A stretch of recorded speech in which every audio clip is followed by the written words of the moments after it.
भगवत गीता हिंदुओं के सबसे पवित्र ग्रंथों में से एक है, इसमें कोई संदेह नहीं।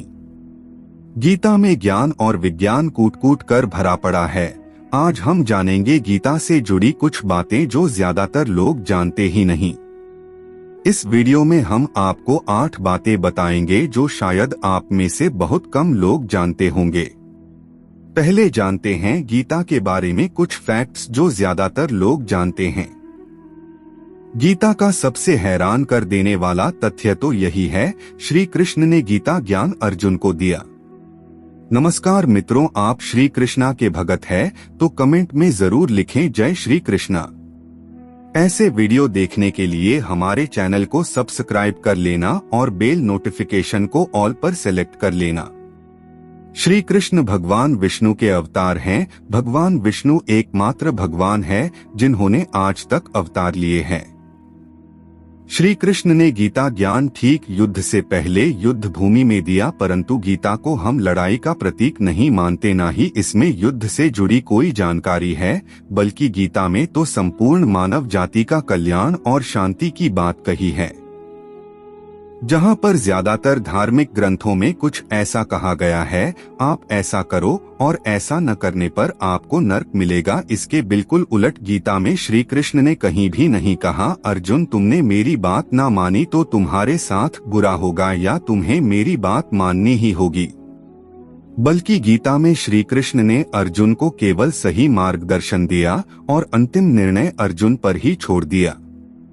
श्री कृष्ण ने अर्जुन पर कुछ भी थोपा नहीं। श्री कृष्ण ने अर्जुन को एक बार भी ऐसा नहीं कहा कि तुम्हें ऐसा करना ही होगा, अगर तुम ऐसा नहीं करोगे तो पाप के भागीदार होंगे। यह बात गीता को बाकी सभी धार्मिक ग्रंथों से थोड़ा अलग और थोड़ा भिन्न कर देती है। दोस्तों, यह सारे फैक्ट्स तो हम सब जानते हैं, लेकिन अब मैं आपको श्रीमद्भागवत गीता के बारे में कुछ हैरान कर देने वाले फैक्ट्स बताऊंगा। इसमें से आप कितने जानते हैं और कितने नहीं जानते, इस वीडियो को पूरा देखने के बाद नीचे कमेंट करके हमें जरूर बताएं। Facts number 1। आज ज्यादातर लोगों ने भागवत गीता को नहीं पढ़ा है। मैं मानता हूँ कुछ लोग हैं जिन्होंने भगवत गीता को पढ़ा है, पर ज्यादातर लोगों ने नहीं पढ़ा। क्या आप जानते हो भगवत गीता को ज्यादातर लोग नहीं पढ़ने की वजह से कुछ लोग इसका गलत फायदा कैसे उठा रहे हैं। आज इंटरनेट पर लाखों झूठी बातें बनाकर बोल दिया जाता है कि गीता में लिखा है, जबकि यह बात कई बार तो गीता के विरोधाभासी होती है। मैं नहीं जानता कौन ऐसा कर रहा है और ऐसा करने के पीछे इनकी क्या मंशा है, पर एक बात तो साफ है, जो लोग भी ऐसा कर रहे हैं वो गीता में मिलावट करने की कोशिश कर रहे हैं। मेरी बात नहीं मानते हो तो इस वीडियो को देखने के बाद खुद जाओ और गूगल पर लिखो कमजोर तू नहीं तेरा वक्त है। बहुत सी वेबसाइट यह दावा करेंगे कि यह बात गीता में साफ साफ लिखी है कि कमजोर तेरा वक्त है। अब गीता उठाओ, इसमें 700 श्लोक हैं। भगवान श्री कृष्णा ने किसी भी श्लोक में ऐसा नहीं कहा।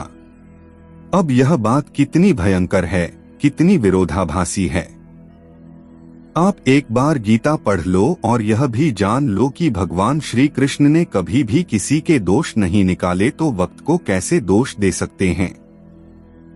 और इंटरनेट से ये सब पढ़कर तो कोई भी कहेगा थोड़ा इंतजार कर लेता हूँ, अभी कर्म नहीं करता हूँ, वक्त को सही होने दो तो मैं ऐसा कर लूंगा, परंतु गीता में श्री कृष्ण ने अर्जुन को अभी कर्म करने को कहा है, जो गीता में नहीं है। इंटरनेट के माध्यम से क्यों हमें परोसा जा रहा है और क्यों कोई ऐसा कर रहा है, मैं नहीं जानता, पर यह बहुत खतरनाक हो सकता है हमारे आने वाली पीढ़ी के लिए। Facts number 2। क्या आप जानते हैं जहां आज युवा पीढ़ी गीता में कम रुचि दिखाते हैं, जहां आज हमारा युवा अंग्रेजी सभ्यता के पीछे भागता रहता है, जहां आज हम लोग सो कॉल्ड ब्रिटिश कल्चर अपनाने में बड़ा गर्व महसूस करते हैं, वहीं आज से लगभग 234 साल पहले अंग्रेजों ने हमारे इस महान ग्रंथ श्रीमद् भगवद गीता को अपनी भाषा अंग्रेजी में अनुवाद करवाया था। आपने सही सुना, 234 पहले, और इसको अनुवाद करवाने वाले अंग्रेज व्यक्ति का नाम था चार्ल्स वाइकिंस। लेकिन आप खुद सोचिए, अंग्रेजों को ऐसी क्या जरूरत आ गई कि उन्होंने गीता को अपनी भाषा में ट्रांसलेट करवाया। जरा सोचिए, अंग्रेजों ने हम पर राज किया और हमारी गीता को अपनी भाषा में भी पढ़ा, और हम आज इसी अंग्रेजी कल्चर के पीछे भागे जा रहे हैं। Facts number 3। आपने बॉलीवुड की बहुत सी हिंदी फिल्म्स में देखा होगा, हीरो को या फिल्म के किसी और कैरेक्टर को कटघरे में खड़ा करके गवाही देने से पहले कसम खिलाई जाती है, वह भी गीता पर हाथ रखकर। आपने सुना होगा कि फिल्मी हीरो को बोलते हुए, मैं गीता पर हाथ रखकर कसम खाता हूँ, मैं जो भी कहूँगा, सच के सिवा कुछ भी नहीं कहूँगा। क्या आप जानते हो ऐसा सच में होता था, परंतु अब यह पूरी तरह से बंद कर दिया गया है, यह कहकर कि कोई भी गीता पर हाथ रखकर झूठी कसम खा सकता है। वैसे तो यह अच्छा ही हुआ, क्योंकि गीता के ऊपर हाथ रखकर झूठी कसम खाने वाले लोगों की कमी नहीं है, लेकिन यह परिस्थिति पूरे विश्व में नहीं है। आज भी इंग्लैंड की कोर्ट में अगर किसी हिंदू को गवाही देनी होती है, गीता पर हाथ रखकर कसम दिलाई जाती है। Facts number 4। निसंदेह श्री कृष्ण भगवान है। हम ज्यादातर टीवी सीरियल में उनको गीता ज्ञान देते हुए देखते हैं। इन सब टीवी सीरियल देखकर लगता है जैसे श्री कृष्ण गीता ज्ञान देते समय युवा है। क्या आप जानते हैं भगवान श्री कृष्ण को अवतार लिए उस समय कितना समय हो चुका था? उस समय श्री कृष्ण की उम्र 89 साल, जबकि टीवी सीरियल में वो काफी युवा दिखते हैं। Facts number 5। क्या आप जानते हो महाभारत में कुल 18 पर्व है, गीता में कुल 18 अध्याय है। महाभारत का युद्ध 18 दिन चला था, जरासंध का 18 बार आक्रमण, इसी तरह 18 अंक का हिंदू धर्म में बहुत ही महत्व है। कुल 18 पुराण है, 18 उपपुराण है और 18 धर्मशास्त्र है। तो चलिए इसके पीछे का राज भी जान लेते हैं।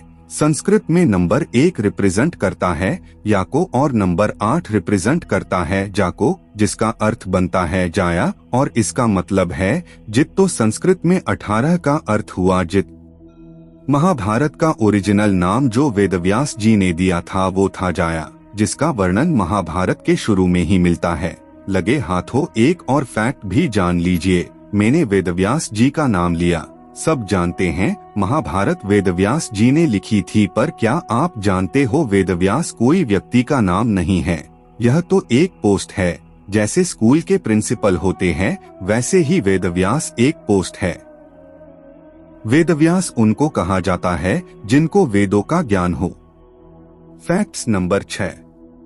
अगर मैं आपसे पूछूं गीता को अर्जुन के अलावा और किसने सुना था, तो आप में से ज्यादातर लोगों का जवाब होगा संजय ने। लेकिन क्या आप जानते हो इसके अलावा 2 और लोग ऐसे थे जिन्होंने गीता का यह ज्ञान लाइव सुना था? क्या आप बता सकते हो कौन वो 2 लोग थे? मैं लाइव की बात कर रहा हूँ। अगर आप धृतराष्ट्र कहोगे तो उन्होंने तो भगवान श्री कृष्ण को नहीं बल्कि संजय को सुना था। तो कौन थे वह 2 लोग जिन्होंने गीता को लाइव सुना था? तो दोस्तों वो थे बर्बरीक, जो कि घटोत्कच का पुत्र थे, और वो सब एक पहाड़ी के ऊपर से देख रहे थे। और दूसरे व्यक्ति हनुमान जी थे, क्योंकि वो अर्जुन के रथ पर थे। और हाँ, जो गीता श्री कृष्ण ने सुनाई थी उसको हमने सुना ही नहीं। जी हाँ, आपने सही सुना। मैं एक बार फिर से कहता हूँ, जो श्री कृष्ण ने गीता कही वो हमने नहीं सुनी। हमने तो गीता को सुना है संजय की मदद से। जो गीता हम पढ़ते हैं उसमें संजय ने बताया है श्री कृष्ण अर्जुन को क्या कह रहे हैं। गीता में जो बोल रहा है वह संजय है, और जो सुन रहा है वो धृतराष्ट्र है, और जिसके बारे में बोला जा रहा है वो श्री कृष्ण और अर्जुन के बारे में बोला जा रहा है। कहने को तो इसमें कोई फर्क नहीं पड़ता, परंतु एक फर्क तो है, श्री कृष्णा और संजय चाहे एक ही शब्द बोल रहे हैं, परंतु कृष्ण जानते हैं कि वह क्या बोल रहे हैं।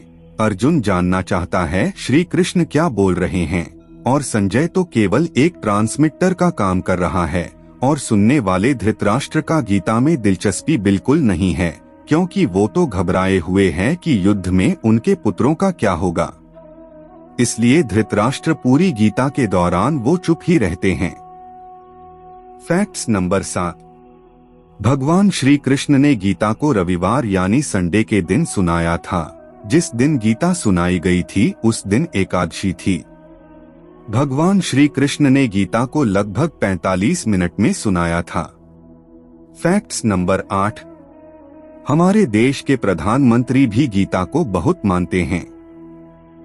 उन्होंने 29 नवंबर 2014 को यूएस के उस समय के प्रेसिडेंट बराक ओबामा को गीता गिफ्ट की थी और 3 सितंबर 2014 को जापान के प्राइम मिनिस्टर शिंजो एबे को प्रधानमंत्री नरेंद्र मोदी जी ने जापानीज में ट्रांसलेटेड गीता को गिफ्ट किया था।